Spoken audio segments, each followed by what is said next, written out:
Tapi sekali lagi bahwa semua kemungkinan itu bisa terjadi, gitu ya. Kemungkinan kemungkinan bisa terjadi. Apakah kemudian vonisnya dikuatkan? Apakah kemudian vonisnya dinyatakan wah ini kan terlalu tinggi, misalnya gitu kan? Bisa juga. Nah, pasca putusan ini, nah bagaimana kemudian pengamanan terhadap hakim dan keluarganya? Dibanding bisa diubah, di kasasi juga bisa berubah vonisnya gitu kan? Tergantung dari pertimbangan.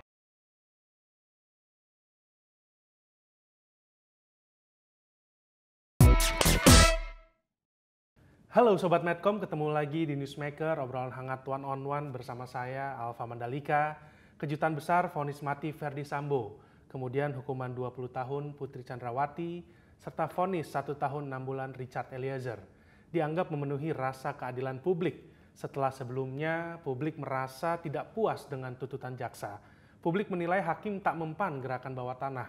Publik memberi apresiasi kepada hakim sidang Sambo. Namun beberapa pakar hukum berpendapat vonis mati Sambo bisa saja dibatalkan oleh Mahkamah Agung jika Hakim Agung MA menilai vonis hakim kurang memiliki dasar motif yang kuat. Lalu untuk mendalami pendapat publik dan pakar hukum soal vonis Sambo, telah hadir melalui Zoom sore ini di Newsmaker, juru bicara Komisi Yudisial Bapak Miko Ginting. Selamat sore Pak Miko. Selamat sore Mas Alfa, apa kabar? Oke, terima kasih, sehat-sehat Pak Miko. Pak Miko sehat-sehat selalu ya, salam sehat selalu. Baik, terima kasih atas waktunya Pak Miko. Kami mengundang kembali Pak Miko nih di Newsmaker kali ini untuk mengonfirmasi beberapa statement juga dari Pak Miko di edisi Newsmaker beberapa waktu yang lalu. Tapi sebelum ke situ Pak, kita mulai dulu nih tanggapan singkat dari Komisi Yudisial. Seperti apa nih KAY melihat vonis mati Sambo dan vonis 20 tahun penjara PC dan vonis 1 tahun 6 bulan Richard Eliezer, Pak Miko? Itu memang bagian dari kemandirian hakim. Tapi yang perlu diapresiasi oleh Komisi Yudisial adalah bahwa hingga hari ini persidangan tetap kondusif, tetap lancar ya. Memang ada dinamika di sana sini begitu ya, ada yang pro, ada yang kontra. Tapi kita melihat bahwa tidak ada eskalasi-eskalasi yang berujung pada misalnya ancaman fisik dan sebagainya begitu ya. Nah, kerusuhan itu kan tidak ada ya. Dan kita bersyukur proses persidangan itu bisa sampai demikian sampai hari ini gitu. Nah, ke depan juga kita menghimbau ya sebenarnya kepada semua pihak untuk kemudian menahan diri begitu ya. Ketika ada proses persidangan yang sedang berlangsung, maka kita percayakan pada hakim untuk kemudian menunjukkan kemandiriannya begitu ya dalam memeriksa dan memutus perkara begitu. Nah, memang dalam proses persidangan ini ada beberapa dinamika ya Mas Alfa ya. Misalnya ada laporan dari kuasa hukum Kuatmaruf ya kepada Komisi Yudisial misalnya yang menganggap bahwa hakim memojokkan dirinya, mengeluarkan kata-kata yang tidak pantas begitu ya. Begitu juga ada dinamika misalnya video ya yang diduga oleh ketua majelis dalam perkara Sambo juga viral di media sosial ya. Nah, itu kan dinamika-dinamika yang terjadi. Nah, kenapa saya sebutkan dua contoh ini? Karena dua contoh belakangan ini yang kemudian jadi ranahnya Komisi Yudisial. Kalau selama ini Komisi Yudisial kan tidak memeriksa hakim karena memang ada kaedah dalam Undang-Undang Kekuasaan Kehakiman yang menyatakan bahwa sebisa mungkin pengawasan terhadap hakim itu dilakukan tanpa mengurangi kebebasannya. Memang tidak secara eksplisit mengatakan bahwa tidak boleh diperiksa, tapi Komisi Yudisial memandang bahwa pemeriksaan hakim ketika dia memimpin persidangan itu dapat mengganggu kemandiriannya, gitu ya. Makanya kemarin Komisi Yudisial menahan diri untuk tidak segera memeriksa hakim. Nah, ini kan perkaranya sudah diputus, dan mati perkara sudah selesai, maka kemudian ya kita lihat perkembangannya begitu ya. Bagaimana kemudian Komisi Yudisial menjalankan tugas dan kewenangannya dalam menjaga kehormatan hakim. Termasuk dalam hal ini memeriksa hakim yang bersangkutan gitu. Oke, baik Pak Miko. Nah, Pak Miko seperti yang saya katakan sebelumnya bahwa saya ingin mengonfirmasi beberapa statement dari Pak Miko di Newsmaker edisi beberapa waktu yang lalu tentang pengawasan hakim Sambo, yakni misalnya melakukan kegiatan intelijen, menyadap alat komunikasi hakim sidang Sambo, dan sebagainya. Vonis sudah ketuk palu. Boleh nih sedikit cerita nih Pak Miko tentang bagaimana sih contoh pengawasan ketat yang sudah dilakukan KY terhadap para hakim Sambo nih, sehingga vonis hakim dianggap memenuhi harapan publik, Pak Miko. Ya, satu tentu kita melakukan pemantauan ya secara langsung di persidangan ya dari setiap agenda persidangan, dan ini cukup melelahkan, jujur saja begitu ya. Tim di lapangan itu Mas Alfa kalau saya ketemu di kantor itu udah nggak berani lihat mukanya karena memang capek ya. Dari pagi sampai sore itu, dan tidak hanya kasus Sambo kan sebenarnya, tapi ada untuk dakwaan pembunuhan berencana saja ada 5 berkas perkara gitu ya. Belum lagi obstruction of justice ada 7 Kalau tidak Ya. salah 7 berkas perkara. Jadi memang sangat melelahkan ya, dan menguras energi gitu. Di samping di sisi lain tentu Komisi Yudisial juga punya beberapa agenda-agenda pemantauan dan pengawasan hakim yang lain. Nah, itu satu. Jadi kita melakukan pemantauan secara langsung di persidangan gitu ya. Ya. Yang kedua tentu kita mengumpulkan berbagai informasi di luar persidangan begitu ya. Nah, apakah misalnya tadi Pak Mahfud MD yang melontarkan ya pernyataan misalnya ada gerakan bawah tanah dan sebagainya. Tentu kita konfirmasi dengan berbagai metode yang kita miliki gitu ya. Nah, kita berkoordinasi dengan hakim yang bersangkutan juga. Tidak dalam kerangka pengawasan, tapi menggali dan mengkonfirmasi temuan-temuan dari Komisi Yudisial gitu. Nah, dan itu kita Ya. lakukan gitu ya. Berbagai metode Ya. lain Ya. tentu saya Ya. tidak bisa ungkap ya, karena ketahuan nih nanti pengawasannya KAY kan. Nah, tapi paling tidak saya mau menyatakan bahwa Komisi Yudisial itu memantau dan mengawasi perkara ini. Di sisi yang lain, tentu kita harus mengapresiasi kemandirian hakim ya. Nah, saya kira itu tidak karena Komisi Yudisial memantau dan mengawasi hakim saja ya, kemudian maka kemudian hakim mengeluarkan putusan yang demikian begitu ya, tapi tentu ada pertimbangan-pertimbangan dari hakim untuk kemudian menjalankan kemandiriannya gitu. Dan itu kita apresiasi. Terlepas dari tadi, kita kemudian ada kemandirian hakim ya, tapi di Ya. sisi lain kita kan juga harus memproses laporan dari masyarakat ya, baik Ya. dari kuasa hukum Kuat Maruf maupun yang video yang viral di TikTok tersebut gitu. Oke, Pak Miko juga saya mau lanjutkan konfirmasi Pak, lebih konkret lagi Pak. Mungkin beberapa kali Ya, juga Pak Miko sebut tentang kegiatan intelijen KY. Nah, seperti apa nih Pak di lapangan? Apakah KY juga memiliki intel sendiri atau KY juga bekerja sama dengan Badan Intelijen Negara atau termasuk koordinasi dengan Kemenkumham atau kementerian lain, Pak Miko? iya. Sebenarnya kalau di KY itu tidak disebut intelijen ya, meskipun sifat-sifat tugasnya itu memang seperti intelijen ya, atau mungkin paling tepat itu surveillance ya. Jadi dilakukan oleh satu unit kerja di Komisi Yudisial namanya unit kerja investigasi. Nah, ini yang Ya. kita Ya. sebut sebagai pengawasan incognito ya Mas Alfa ya. Jadi tidak tampak gitu ya. Jadi Ya. hakim juga yang memimpin persidangan tidak tahu apakah ada KY atau tidak misalnya begitu ya. Dan itu memang Ya. sifat kita ya. Kadang-kadang kita juga ini bukan sedikit gitu ya. Kadang-kadang Ya. kita melakukannya memang tidak di semua agenda persidangan Ya. atau tidak di semua waktu ya. Tapi di beberapa ya. Nah, di beberapanya ini kan kita tidak tahu ya di mana beroperasi dan sebagainya gitu. Tapi itu kita lakukan juga gitu. Tujuannya tidak hanya pengawasan. Sekali lagi tujuannya tidak Ya. hanya melakukan pengawasan hakim, tapi menjaga kemandirian hakim, Mas Ya. Alfat. Misalnya ketika kita melakukan tindakan surveillance itu ya, kita menemukan indikasi ternyata wah ada informasi Ya. misalnya intimidasi atau ancaman terhadap hakim. Nah, itu kan tidak berujung pada pengawasan, tapi kita melakukan advokasi hakim gitu ya. Karena tujuan dari Komisi Yudisial itu bukan mengawasi hakim saja, itu sama dengan mengecilkan peran KY sebenarnya. Nah, tujuan Komisi Yudisial itu adalah menjaga kemandirian hakim. Nah, salah satunya bentuknya adalah ya pengawasan gitu ya, di sisi lain ada juga advokasi dan seterusnya. Oke, Pak Miko, beberapa pendapat publik juga menyatakan bahwa salah satu faktor yang membuat hakim memperberat vonis Geng Sambo adalah karena desakan publik yang sangat kuat dan sangat luas. Nah, juga ada harapan-harapan juga dari para pejabat elit, misalnya Menko Polhukam, Mahfud MD, yang beberapa hari sebelum vonis menyatakan bahwa semoga ada kabar baik dari vonis Sambo. Juga statement dari Pak Mahfud soal peluang keringanan vonis Eliezer. Nah, apakah suara publik dan suara dari luar sidang ini atau amicus curiae ini memang harus didengar oleh hakim saat membuat vonis ya, Pak Miko? Oke, Ya. pertama ada dua hal ya, jadi suara publik dan amicus curiae, karena konsep itu berbeda ya. Hmm. Kalau suara publik, pertanyaannya apakah kemudian hakim memberikan putusan ini karena mengentertain dalam tanda kutip ya, atau menyenangkan keinginan publik begitu ya. Nah, kita tidak bisa menjawab karena itu hanya hakim yang mengetahui gitu. Tapi bahwa kemudian hakim kan dalam memberikan putusan itu kan memberikan pertimbangan-pertimbangan atas fakta, memberikan pertimbangan-pertimbangan atas hukum gitu ya, dan memberikan pertimbangan-pertimbangan atas keadilan gitu ya. Jadi itu juga tidak bisa dipisahkan Ya. gitu. Jadi kalau motivasi ya kita tidak bisa mengukurnya ya, apakah kemudian ini karena ada populisme publik yang kemudian cukup kuat dalam kasus Ya. ini ya, atau kemudian ada statement-statement dari elit politik gitu ya dari negeri ini. Nah, kita tidak bisa mengukur itu. Tapi pada sisi yang lain kita juga harus melihat bahwa putusan yang diberikan juga kan memuat fakta-fakta, memuat pertimbangan atas hukumnya, memuat pertimbangan atas keadilannya gitu. Nah, itu saya kira fokus kita ke arah sana ya. Nah, yang kedua itu soal amicus curiae. Jadi amicus curiae itu kan konsep yang sebenarnya tidak dikenal dalam hukum acara ya di Indonesia. Dia amicus curiae itu atau sahabat pengadilan itu adalah keterlibatan publik gitu ya untuk memberikan pendapatnya terhadap suatu persoalan hukum maupun persoalan fakta ya di persidangan gitu. Dan itu biasanya diajukan secara tertulis. Ada beberapa presiden di mana pengadilan itu mengakomodir ya adanya amicus curiae ini. Dan saya kira juga di perkara Eliezer kan juga disebutkan secara jelas ya oleh hakim bahwa ada amicus curiae kemudian dipertimbangkan oleh hakim gitu ya.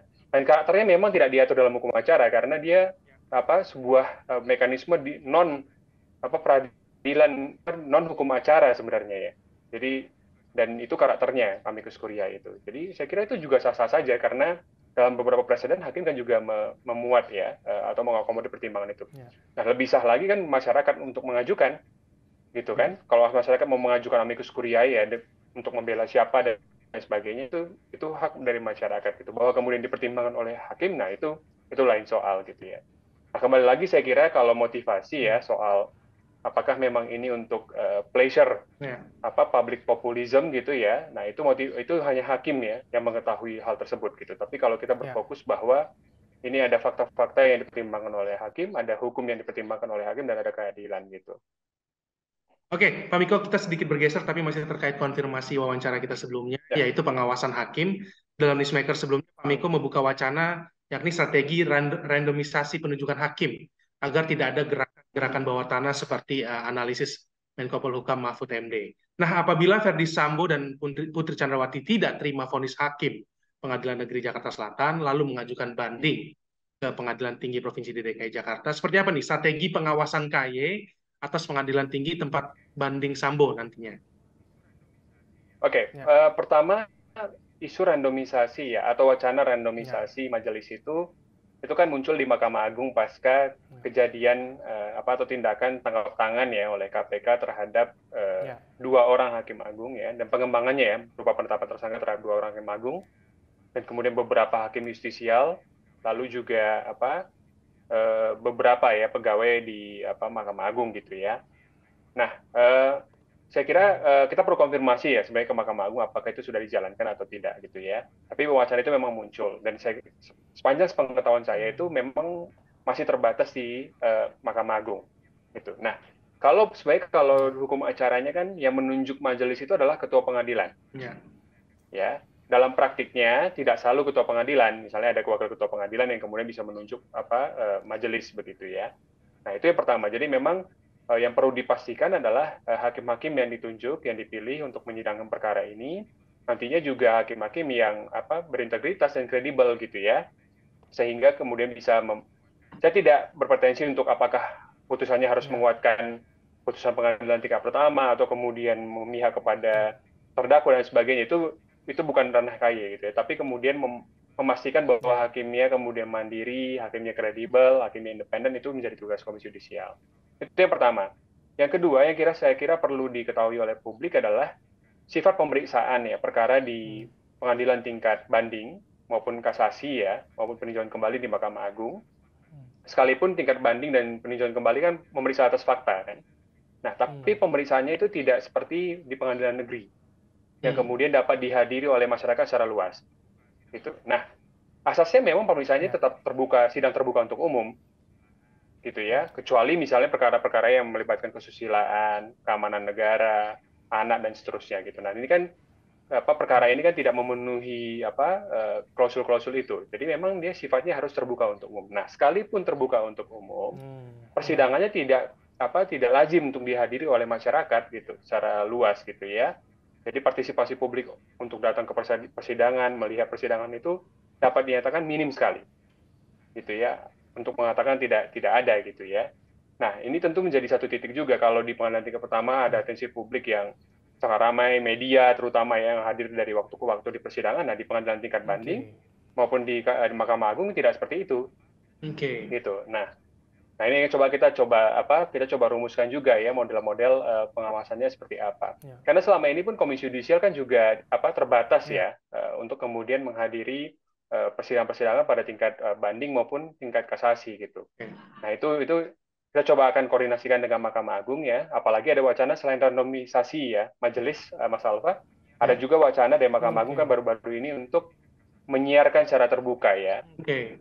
sidang di tingkat kasasi. Nah, saya dengar memang penyiaran terbuka itu terbatas pada pembacaan putusan. Oke. Gitu. Ada beberapa yang menyatakan itu pembacaan putusan Ya. saja, karena memang rapat pemusyawaratan hakim itu kan sifatnya rahasia ya. Ya.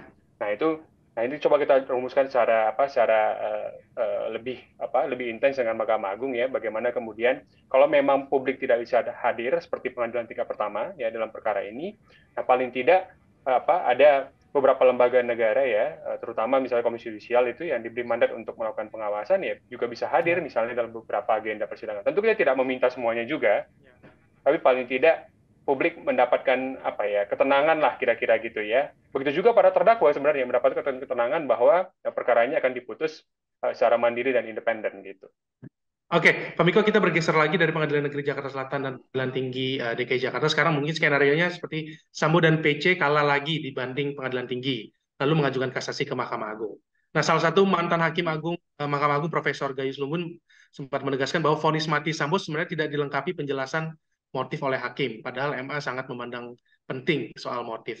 Nah, bahkan MA bisa membatalkan vonis mati Sambo jika motif sebagai alasan pembunuhan berencana tidak dijelaskan oleh hakim. Nah, seperti apa nih Pak Miko melihat pandangan soal motif dari Prof. Gayus? Ya, oke.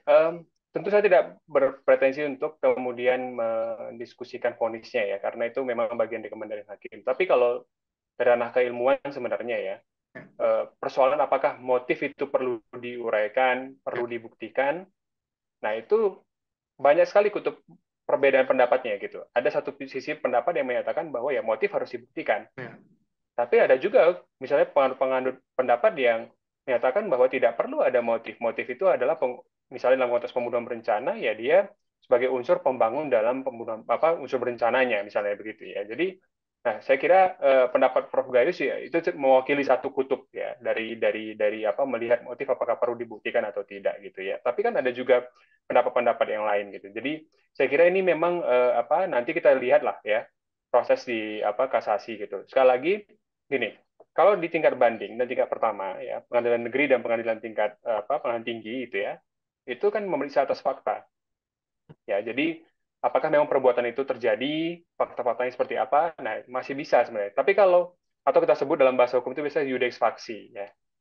Tapi kalau di tingkat kasasi sebenarnya dia kalau kita mau konsisten ya dia memeriksa penerapan hukumnya atau iudex juris gitu. Jadi dia tidak lagi memeriksa atas fakta sebenarnya gitu kan. Nah ini kemudian juga perlu dicermati oleh publik ya, bahwa kemudian bagaimana sih pemeriksaan di tingkat banding, apa yang diperiksa gitu kan, ternyata fakta gitu ya. Kemudian apa yang kemudian terjadi di tingkat kasasi dan apa yang diperiksa ternyata adalah penerapan hukumnya gitu. Sehingga kita juga paham ya masing-masing tingkat peradilan di Indonesia itu seperti apa gitu. Oke, Pak Miko, pada bagian lain juga mantan Hakim Agung Gayus Lumbun menjelaskan jika Mahkamah Agung mempersoalkan motif, bukan berarti MA akan membatalkan vonis mati Sambo, tapi MA akan mengadili sendiri, membuat revisi vonis, bisa lebih berat atau bisa lebih ringan. Nah, apakah situasi vonis ulang Sambo di Mahkamah Agung ini bisa saja terjadi ya, Pak Miko? Ya kalau diperberat kan tidak bisa ya, ini kan vonis paling berat kan sebenarnya. Ya, tapi bahwa kemudian Mahkamah Agung punya pendapat sendiri itu bisa. Jadi dia menyatakan bahwa dia tidak sependapat dengan pengadilan tingkat pertama dan pengadilan iudex faksi misalnya gitu ya. Kemudian Mahkamah Agung menyatakan mengadili sendiri perkara tersebut. Nah itu kemudian bisa terjadi. Atau skenario kedua misalnya dia mengambil alih seluruh pertimbangan dari pengadilan tingkat pertama dan tingkat banding dan menguatkannya itu juga bisa gitu. Jadi semua kemungkinan itu terbuka sebenarnya ya. Nah ini tinggal bagaimana kemudian nanti kita melihatlah upaya hukum yang diajukan oleh kuasa hukum ya dari Verdi Sambo. Saya kira kalau penuntut umum kan sudah sampai pada titik maksimal ya. Jadi saya kira juga kalaupun mengajukan upaya hukum kan menjadi tanda tanya juga gitu. Kenapa harus mengajukan upaya hukum kalau sudah maksimal gitu. Saya kira nanti dan KUHP kan kita Undang-Undang Hukum Acara Pidana menyediakan ya waktu 7 hari untuk kemudian terdakwa mengajukan upaya hukum ya. Nah, itu kita lihat nanti bagaimana proses dari peradilan ini gitu. Tapi sekali lagi bahwa semua kemungkinan itu bisa terjadi. Gitu ya, kemungkinan bisa terjadi. Apakah kemudian vonisnya dikuatkan, apakah kemudian vonisnya dinyatakan wah ini kan terlalu tinggi misalnya gitu kan. Bisa juga kemudian jadi seumur hidup atau 20 tahun gitu. Tapi sekali lagi ya, kalau dari kacamata Komisi Yudisial, titik tekannya bukan di situ. Titik tekannya adalah apapun vonisnya sebenarnya sepanjang kalau itu dibentuk berdasarkan kemandirian hakim, ya, berdasarkan fakta hukum dan keadilan, maka ya itu yang harus kita pegang gitu. Dan sekali lagi kemandirian hakim itu dia bukan keistimewaan atau privilege, tapi tanggung jawab ya atau obligation untuk kemudian memberikan keadilan bagi, saya kira tidak publik ya, yang pertama yang diberikan keadilan, tapi korban dan keluarga korban gitu. Oke, Pak Miko, vonis Hakim Pengadilan Negeri Jakarta Selatan di luar dugaan menjatuhkan vonis mati. KY bisa bernafas lega karena tidak ada sorotan lagi soal pengawasan hakim. Bahkan Majelis Hakim PN Jaksel juga mendapatkan apresiasi sangat tinggi oleh publik. Nah, sekarang kita bicara Mahkamah Agung. Dalam wawancara kita di Newsmaker soal Hakim Agung yang terjerat operasi tangkap tangan atau OTT KPK, Pak Miko menawarkan strategi randomisasi Hakim Agung agar tidak ada gerakan bawah tanah mendekati Mahkamah Agung. Nah, seperti apa nih KY menyiapkan diri menghadapi kemungkinan adanya gerakan bawah tanah kelompok Sambo yang mungkin saja sekarang matanya tertuju ke Mahkamah Agung? Beberapa ya hal yang perlu kita tindak lanjuti. Tentu tidak berkaitan dengan substansi perkara, tapi lebih kepada dimensi etik dan perilaku hakim ya. Satu, laporan dari kuasa hukum Kuat Ma'ruf itu perlu ditindaklanjuti. Ya, apakah kemudian terbukti atau tidak terbukti melanggar etik itu lain soal. Tapi ini kita akan proses lebih lanjut. Yang kedua, begitu juga dengan video TikTok ya yang viral itu juga akan kita tindak-lanjuti. Apakah terbukti atau tidak terbukti? Nah, itu kan persoalan pembuktian ya nanti. Nah, itu dua hal. Jadi pengawasannya tetap berlanjut sebenarnya. Itu yang pertama. Yang kedua, saya kira juga tidak hanya pengawasan ya, Mas Alfa yang penting, tapi juga pikiran kita terhadap keamanan hakim. Gitu. Nah, pasca putusan ini, kalau sebelumnya kan gembar-gembor ya dengan pengamanan hakim, ya, dengan usulan safe house, pengawalan melekat dan sebagainya gitu. Nah, pasca putusan ini, nah, bagaimana kemudian pengamanan terhadap hakim dan keluarganya? Nah, ini kan juga jadi penting ya untuk kita pertimbangkan bersama-sama gitu. Jangan kemudian putusannya sudah terjadi, hakimnya dalam tanda kutip tadi ya Mas Alfa menyebutkan dilulukan publik gitu ya. Tapi seiring berjalannya waktu ya hakimnya juga akan kembali pada kehidupan normal kan gitu. Nah, ini kan juga perlu diperhatikan ya. Dan Komisi Yudisial juga sedang memikirkan dan merumuskan ya strategi apa yang paling tepat, terutama dengan mempertimbangkan juga kenyamanan hakim ya dalam konteks ini. Itu yang pertama. Yang kedua, tadi soal randomisasi majelis. Nah, tentu ini sekali lagi usulan dari Mahkamah Agung ya untuk merespon peristiwa tertangkap tangannya beberapa hakim dan staf di Mahkamah Agung gitu ya.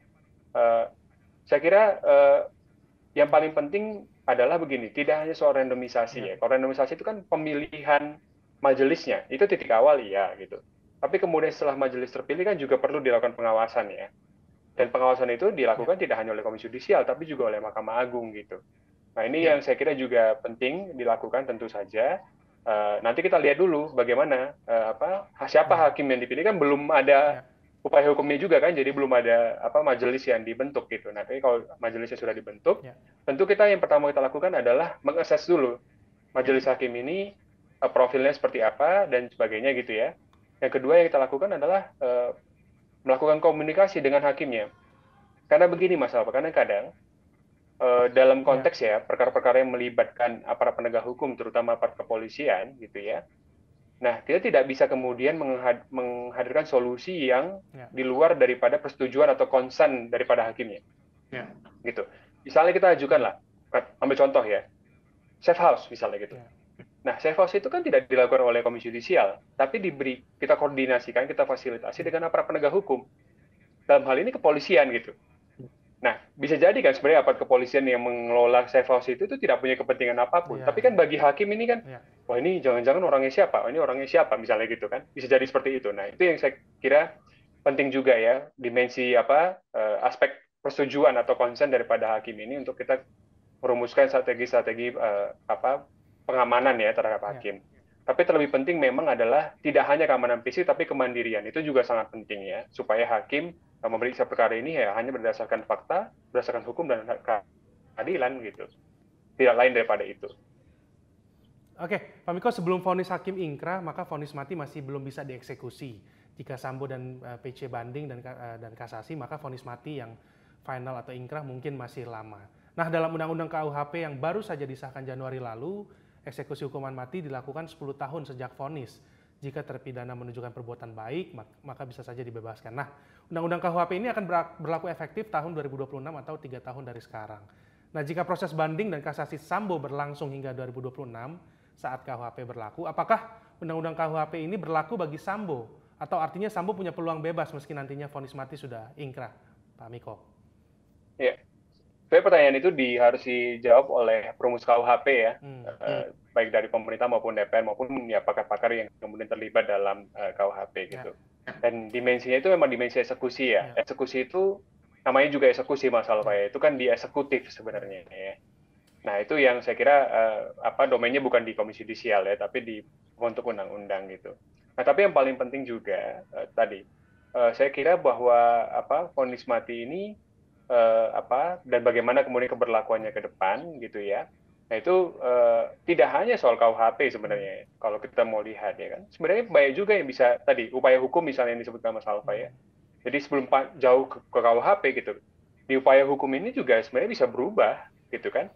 Dibanding bisa diubah, di kasasi juga bisa berubah vonisnya gitu kan. Nah, tergantung dari pertimbangan hakimnya gitu. Jadi saya kira fokus yang paling penting adalah bukan pada pelaksanaan eksekusi gitu kalau dari kacamata saya ya. Tapi bagaimana mengawal kemudian proses-proses di pengadilan tingkat banding maupun tingkat kasasi nanti itu berjalan dengan fair ya, dengan independen dan kredibel gitu. Sekali lagi saya tidak menyatakan bahwa saya mendukung hukuman mati terhadap Sambo, mendukung hukuman 20 tahun terhadap PC gitu ya, dan sebagainya. Tidak seperti itu. Tapi saya mendukung dan tugas Komisi Yudisial adalah menjaga kemandirian hakim.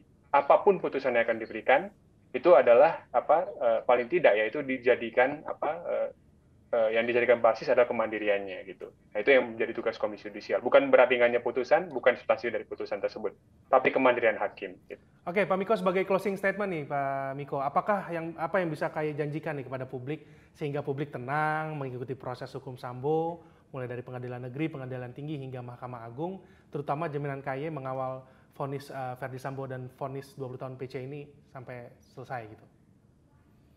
Ya, satu bahwa tugas-tugas pengawasan KAI kan tidak berhenti ya. Tadi saya sebutkan bahwa ada laporan-laporan yang perlu kita tindak lanjuti, ada kemudian temuan-temuan informasi yang perlu kita tindak lanjuti dalam konteks pengawasan terhadap hakim tingkat pertama gitu ya. Nah, tapi kita juga akan berkonsentrasi apabila terdakwa atau kuasa hukumnya mengajukan upaya hukum, misalnya banding, kasasi dan seterusnya. Nah, kita akan juga melakukan dan merumuskan ya strategi-strategi pengawasan itu seperti apa, gitu ya. Nah, terlebih melihat tadi karakter dari pemeriksaan perkara di tingkat banding, tingkat kasasi, meskipun dinyatakan terbuka untuk umum, tapi pemeriksaannya tidak seperti di pengadilan negeri, misalnya gitu ya. Itu kita juga akan coba rumuskan, tentu dengan berkoordinasi dengan Mahkamah Agung, gitu ya. Nah, itu yang pertama. Yang kedua, ini bukan untuk mengatakan bahwa tanggung jawabnya bukan di Komisi Yudisial, tapi saya kira animo publik, partisipasi publik dalam perkara ini kan begitu luar biasa, Mas Alfa ya. Dan partisipasi dan rasa ingin terlibat dari publik itulah yang kemudian membentuk skema pengawasan tersendiri bagi hakim gitu.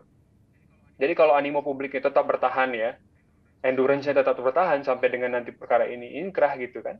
Saya yakin juga hakim juga akan mendengarkan suara publik itu gitu. Hakim tentu akan sensitif dan peka ya terhadap suara-suara publik yang kemudian menginginkan ya. Saya kira tidak sekedar vonis lah, tapi menginginkan peradilan yang adil, peradilan yang fair gitu ya.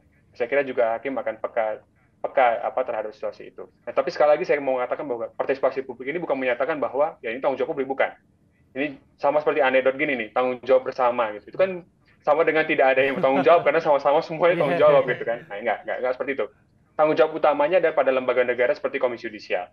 Nah, kita akan menjalankan tugas kita, tapi kemudian pesan saya ya bahwa kemudian partisipasi publik ini semestinya memang tetap berlanjut ya sampai kemudian perkara ini nanti berhenti ya secara legal formal gitu. Oke, baik, terima kasih juru bicara Komisi Yudisial Bapak Miko Ginting yang sudah berdiskusi di Newsmaker kali ini. Terima kasih sekali lagi Pak Miko. Salam sehat selalu Pak Miko. Terima kasih. Salam sehat Mas Alfa, terima kasih. Ya, demikianlah Newsmaker pekan ini. Kita akan berjumpa pekan depan dengan topik dan narasumber menarik lainnya. Saya Alfa Mandalika pamit. Sampai jumpa.